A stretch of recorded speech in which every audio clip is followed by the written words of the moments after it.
नमस्कार। दिल्ली के पूर्व मुख्यमंत्री अरविंद केजरीवाल ने दिल्ली के जंतर मंतर पर बहुत बड़ी जनसभा की। उन्होंने 2011 में हुए अन्ना आंदोलन और पहली बार चुनाव जीतने की घटना का जिक्र भी किया। कहा, हम पहली बार में ईमानदारी की दम पर सत्ता में आए थे। अरविंद केजरीवाल ने अपने इस जनसभा में कई बड़ी चीजों पर बात की है।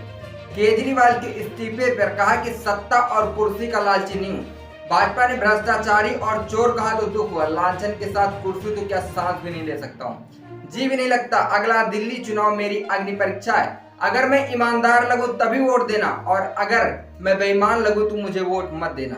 आम आदमी पार्टी के संयोजक ने संघ प्रमुख मोहन भागवत से भी 5 बड़े सवाल पूछे। उन्होंने कहा कि जब 75 साल में लाल कृष्ण आडवाणी, मुरली मनोहर जोशी और कलराज मिश्रा जैसे नेताओं को रिटायर कर दिया तो नियम मोदी पर क्यों लागू नहीं होता। अमित शाह कह रहे हैं कि मोदी पर लागू नहीं होगा, लेकिन भागवत जी मेरे 5 सवालों का जवाब दीजिए। आम आदमी पार्टी ने भारतीय जनता पार्टी से 5 बड़े सवाल किए। अरविंद केजरीवाल ने कहा कि मैं पूरे सम्मान के साथ आरएसएस प्रमुख मोहन भागवत जी से 5 सवाल पूछना चाहता हूँ। मोदी जी ईडी सीबीआई को दुरुपयोग कर पार्टियां तोड़कर और सरकारें गिरा रहे हैं, क्या यह देश के लिए सही है?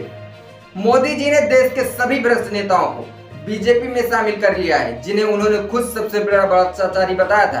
क्या आपने ऐसी भारतीय जनता पार्टी की परिकल्पना की थी? क्या आप बीजेपी के इन मुकदमों से सहमत हैं? जेपी नड्डा ने कहा था कि अब बीजेपी को आरएसएस की जरूरत नहीं है। अब बेटा अपनी मां आरएसएस को आंख दिखाने लगा है। यह सुनकर आपके दिल पर क्या गुजरी है?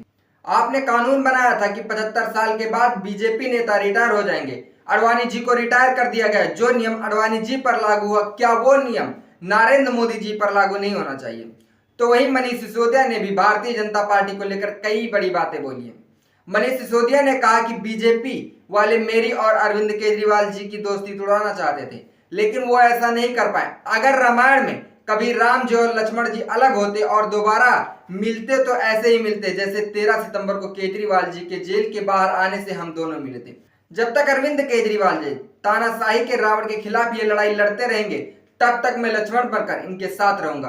दुनिया का कोई भी रावण मुझे अंदर और बाहर से तोड़ नहीं सकता।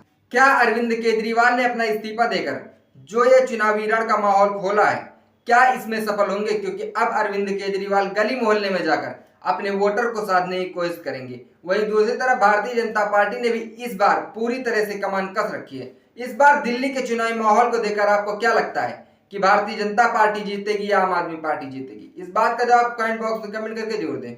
देखते रहिए हाल चाल। जय हिंद।